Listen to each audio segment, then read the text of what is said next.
Posible raw umabot sa 5 hanggang 6,000 ang dadalo sa EDSA Tayo Prayer Vigil sa darating na Miyerkules. Dahil dyan, pinaghahandaan na ng MMDA o ng Metro Manila Development Authority at ng Philippine National Police ang seguridad, maging ang inaasahang perwisyo sa traffic. May report si Susan Enriquez.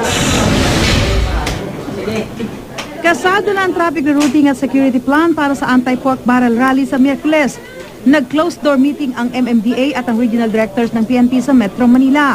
Pero bukod sa problema sa traffic, mas pinaghahandaan ng PNP ang mga posible raw manggulo. Wala pa ho tayong official report na nare-receive that the incident in Zamboanga will have a spillover over Metro Manila. That is one of the possibilities na pinag-aaralan. Normal po. Pinag-aaralan po natin sa security planning. Ayon sa PNP NCRPO, may datanggap silang report na alas 4 pa lang ng madaling araw ng Miyerkules ay may mga magtitipo na. Sa tansya ng PNP, posibleng umabot sa 5 hanggang 6,000 ang sasama sa rally.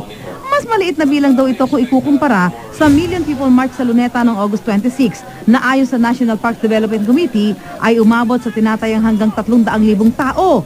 Pero marami pa rin na maaapektuhan, lalo na ang mga eskwelahang malapit sa EDSA Shrine.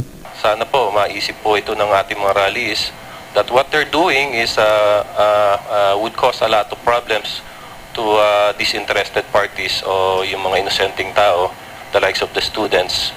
We know this is an exam week for the students, so I hope they will reconsider their plan. We are offering other areas. Siguro ulitin natin yung Luneta. Dahil no rally site ang EDSA Shrine, bawal ang banner, placards at streamers. Bawal din ang nakabackpack bilang bahagi ng seguridad. Pinagbabawal natin ang backpack. We don't want Boston incident to happen here. We really want to maintain the symbolic status of the EDSA Shrine. Alam naman natin na no rally zone ito. That is why we are continuously coordinating with the religious group as regards sa yung permit pagbibigay. Now, alam naman natin na bawal din ang banners. So ano po yung bawal, sundin po natin. Sa ngayon, tiyak daw na makakaapekto sa traffic ang rally.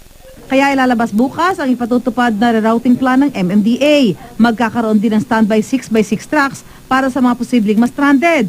Nais din tiyakin ng MMDA na hindi maaapektuhan ang mga daanan patungo sa mga ospital. Ang gusto ko lang maayos yung papunta mga ospital, mga ambulansya, puntang Cardinal Santos, papunta Medical City, na hindi maapektuhan niya, papuntang mga ilang ospital ng Quezon City na walang magambala na pasyente. Ganon din yung ating mga commuters, hindi maabala, pati yung mga eskwelahan. Ilalagay sa red alert status ang PNP NCRPO kaugnay ng rally. Susan Enriquez, GMA News.